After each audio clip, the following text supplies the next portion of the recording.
Hey guys, this is Stacy from Tableau Creative. We're coming at you with episode 2 of Unconventional Creatives, which you are about to watch, with our guest Hugh Thomas Phillips. He is a retired diplomat and civil servant. He has a master's degree in environmental studies, regarding himself as a poet and a philosopher, and he's currently serving as the Chief Visionary Officer at Alter8. So Alter8 is kind of an international mission, project or vision that is the brainchild of Hugh and Rezo. So Rezo is one of our amazing clients. He is the co-founder of Alternative Thinking, which is a holistic lifestyle boutique in the Annex neighborhood in Toronto. They also have a event space and community hub called Alternity on Bloor Street in Toronto, right next door to the Beta Shoe Museum. So these two physical locations in Toronto really serve as a physical manifestation of the bigger, ambitious project that Hugh and Rezo have in mind, which is just to create a space and a community where people can really feel open and vulnerable to be their authentic selves. So with those introductions out of the way, let's dive right into it.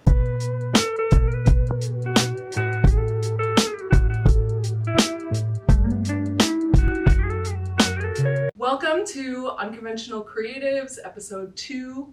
We're here with Hugh Thomas Phillips. The one and only.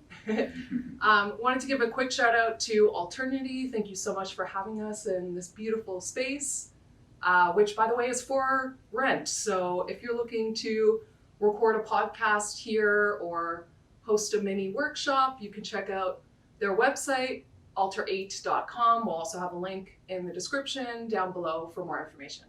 You know what's interesting to me is that you seem to be very in tune with your path and you trust where everything's going to tie in and take you, which is part of what we are trying to build our community around. Yes. We are Unconventional Creatives. We are trying to build a community around trusting that intuition and following that passion. Strongly believe. As I said, I sit here as an example of just forging forward, not regarding. And that is based on an inner faith, again, that transcends even my rational knowledge, to the extent that I could get to my center and kind of grasp who I am and be who I am.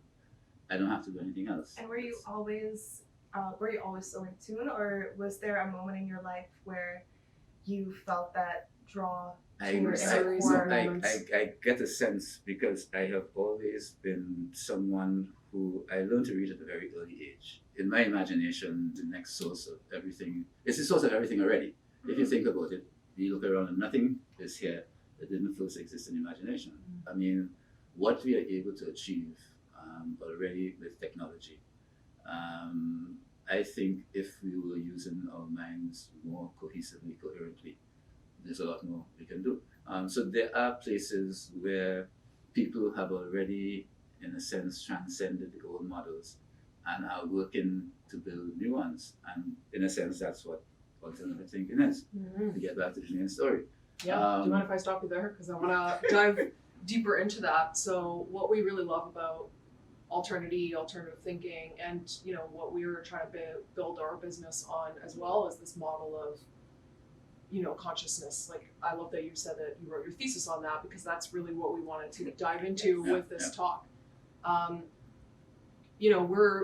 We've been very privileged and fortunate to be able to be picky and choosy with the people that we want to work with who reflect our values. I think we have bigger aspirations than just managing people's Facebook account or something, right? We're really thinking about facilitating dialogue and topics that people don't like to ask, and like really delve into those issues. So we wanted to talk more about like what consciousness even means to you, because it's kind of a foggy topic. And it is a term that people are using more often now. The first thing I'm going to say is words will fail. So whatever I say, it's not going to be the thing. As Lausu says about the Tao, words are cloaks that kind of cover concepts. I believe consciousness is all that there is. We are a part of that. The holographic concept kind of helps us to understand how a part could also be the whole. We are a microcosm of the universe. I start literally at what is the most, can we say, brilliant possible model concept of who and what we can be, what consciousness is, and then we work our way back down. So for me, we can get into all levels of definition. There's actually a 3-volume thing called Dark Pool of Light, where this guy is examining consciousness from all the different perspectives. And I'm violently battling my way through. But We'll do our best to include links in the description to Yes, any of so- the books that Hugh's referencing. yeah, it will be interesting. I like people to kind of check for themselves. Mhm. And then we talk, because me talking by myself is no good. Different perspectives. Yeah, That's- and so much of this stuff I find so intriguing, and I think if I can just expose people enough for them to start Mhm. looking, I would feel that I've accomplished. We are electromagnetic, energetic beings. We are radiating energy all the time. We choose the frequency that we vibrate on, right? Whether happy, sad, miserable, For me, I tend to have a particular frequency that nothing can really affect. That works for me. And I kind of hope that I can broadcast it to a degree where other people who are sensitive can pick it up. And there are people who will tell me that in your presence I feel comfortable and I feel good, because that is my aim. This is predicated by the fact, like I said, my son is autistic. And one of the things that I found was that when I am in a particular state of mind and I'm close to him or I hold him, I am able to communicate that with him. So I believe it is something that can work, not exclusively between us, but between everybody. That we have the capacity to broadcast just love, so people will not feel endangered, threatened, whatever. And that a lot of the time, because we are in a fearful state, we tend to project this kind of animosity without being conscious, and then people react accordingly, and you end up with Yeah, content. we're seeing so many examples of that Yeah. all over the world All right over the now. world. The way you're saying sparked a question in my mind, because Sandra and I have been struggling with this a lot, just seeing the violence that's going on. It's hard not to, because we're very empathetic and we feed off the energy of others. Yeah. Watching a video like that just fills me with this pain almost, and I'm trying to learn how to channel those feelings into something more Okay. productive. I read comics, and I was reading this comic, and the guy was talking about PTSD. And What's the name of the comic? I'd love to look into it's this. called Think Tank. Okay. It's actually very, very interesting. We can talk about that later. Okay. But he's talking about PTSD, and he says one of the things that can give you PTSD is seeing someone brutally murdered. And I'm saying everybody who saw that video is subject to PTSD. Whether or not they realize they're suffering from it, I don't know. But it is a reaction to that kind of situation. And the fact that it's so callous and casual and condoned, it was literally a state condoned kind of action. I think a lot of people kind of woke up to a reality that they don't want to face. For some of us, we have always known certain things, not that you want to see it exercised in full force, but this is a repeat of history in a lot of respects. I spoke earlier about the extent to which this reminds me of the 60s, when Richard Nixon was in power. And you had anti-war demonstrations, and you had civil rights, and you had women's rights, and you had people marching in the streets. It's like we're back in that mindset again, all the progress that we thought we had made. And I believe that history follows cycles, and we are probably just going through repetitions. It's probably happening faster and more broadcast because everybody's aware at the same time. So stuff is speeding up, but ultimately the question is what happens on the other end. And my own feeling is that I am the eternal optimist. The butterfly in the last stages of a caterpillar literally destroys its own environment. It eats everything around it, will eat every leaf on the tree, and then it goes in a cocoon where it goes through its transformation and it comes out as a butterfly. So I said maybe we are forcing ourselves into a position where we have to transcend all our lesser vibrations in order just to survive. You know, so for me, it's like everything is an opportunity. We take advantage or we don't, or the situation takes advantage of us. Back to our main topic. One of the things when I did this business model for Rezo, basically to say what alternative thinking is about.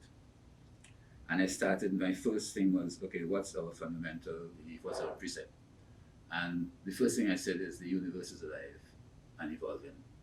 And I said, we are acting as agents of the universe. Orders of purpose right from the start. This is our intention, that we are not doing this for ourselves or whatever. It is really in an effort to see ourselves as acting on behalf of agents of the universe.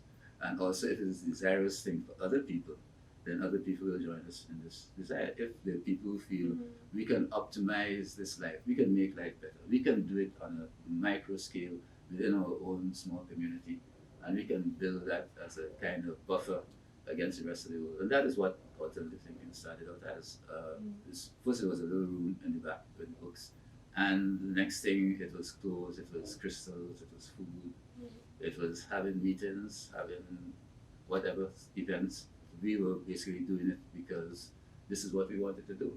When I started talking to Rezo just kind of said, "Guy, we gotta let people hear you." Yeah. And I said to him, "You tell me when you want me, and I'll be there." And he decided the first time it was, okay, every other Wednesday night at 9 o'clock or whatever it was, we're gonna have a session. We just started it, and whatever we had, no topic, we would come in, whoever was there, we would say, "What do you want to talk about?" And we would just proceed, and every episode was unique unto itself, and it was just so satisfying. It was like sometimes one person came and we just sit down there and we would talk. Sometimes those one-on-one conversations are the best. It's all difference. What is interesting to me is what you have planted a seed to building alternative thinking from the beginning. Because it was so authentic, it's amplified through what Alternity is today and alternative thinking, and Alterate as a brand altogether. Yes. So me and Stacey have noticed this as well with Tableau Creative, that just because we're amplifying what we truly believe in, our values, through everything we do, we tend to attract similar-minded people and similar energies. And while you're in the space at Alternative Thinking or Alternity, you can actually feel that seed that you had planted initially in the beginning phases. It just goes to show that the intention that you put into something, whatever you build, if you're passionate, it becomes what... Like I said, my life has been this example of what is inside of you. And if you know you're doing stuff for the right reason, and that is what I always try to do. I don't do anything from a position of malice. So I have this sense of whatever happens, I'm going to deal with it. Because like you're mentioning right now, your mother instilled that in you. For those people who might be watching right now, who have not had that support or have had the opposite parents who are trying to mold you into becoming something that you're not, that's not who you are. I find that people who are raised this way, they kind of tend to double guess or question who they are to begin with, because they're feeding off of different perspectives.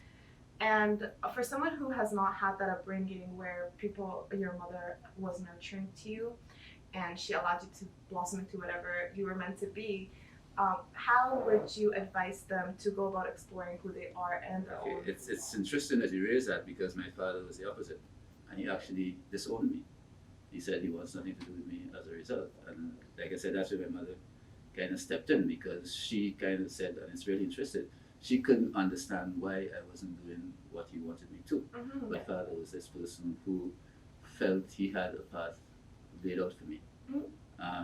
And he couldn't understand why I didn't want to accept it. One of the things is I tend to be a fairly compliant person, but like I said, the strength of my beliefs trumps everything else. And if I feel in my heart that this is not the right thing to do, there's no way I can do it. I was always on the outer fringes of everything, but it's like I became a kite and I flew up into the sky. And I admire that so much about you. I think that's one of the things about alternative thinking, was that attitude to be fully yourself. That idea that you come here, leave everything at the door, and just be yourself. I think one thing that stands out to me that wraps everything up is there is some light shed on the fact that everyone's born with a spirit and a consciousness, and everyone has a role to play that is completely different, and everyone has a purpose. So I truly believe that if we are in tune with our inner self and who we are, and we're following that intuition and that path to provide what it is that we are here to offer, Yes. that is the only way that we would feel as though we have a purpose. In all my musings, scientific and otherwise, Einstein says that all time exists contemporaneously. Mhm. Yeah, because space-time is a unit, and if all space is coexistent, then all time is coexistent too. So the future is already there, the past is here still. Everything is all here. Mhm. Our consciousness is probably what's passing through. The only question is what path it's going to be. The intention, seeing the outcome, and working towards the outcome. Not thinking about how to get there, but focusing on where it is you're supposed to be getting. Mhm. That's a fundamental principle, I think, of everything that we do in terms of being flexible rather than you stick, this is the plan and you stick into it, and then you lose sight of the goal. So for me, plans are provisional at best and always subject to review. Not that you Subject to pandemics. go- When we're in the middle of your plan, you have to There adapt, you go. right? That's There you go. that's what's There all you go. about. Pandemic, social chaos. That's Yes. it. That's it right there. So, but as I said, regardless of what is happening, I think we also have an obligation to enjoy our existence. I think that's a great place to end the Yeah. conversation. I mean, we could talk to you forever, but Whenever you're ready, call me We should again. bring those Wednesdays back and Yeah. hold small We- discussions because I think that's very necessary. I feel We- a lot of people would We benefit actually from that. have for the longest while we've had that plan, and it's only because I don't believe in rushing, and I Mhm. accept that nothing happens before its logical time. Mhm. And what I do on my side is just kind of get more prepared. well, if you want to follow more of Hugh's musings, poetry, he has a website. Which Hugh actually dot- has to be upgraded. Hugh.alterate.com. We'll link to that down below. He's also on Instagram, Hugh Thomas Phillips. We'll put that on the screen somewhere here you. where you can see it. Thank you so much, Hugh, for your And I time. would love any kind of Yes. feedback. Any kind of feedback. Anybody who thinks I'm talking absolute nonsense, please get in touch Yes, with me. please feel free to leave some comments and questions for Hugh. We will have him answer them. In this And- scary, scary universe that is YouTube comments. And if you want some more inspiration, visit at Alterate on Instagram as well. Yep. Awesome. Thank you so much, Thank you, guys. Hugh. Oh man, I can't be in This Thank is you. such a pleasure. Oh, it's so mutual. We've been waiting so long to do this. I was well with it. Thank you, everyone, for watching, and Thanks, we'll catch you everyone. in the next episode. Okay.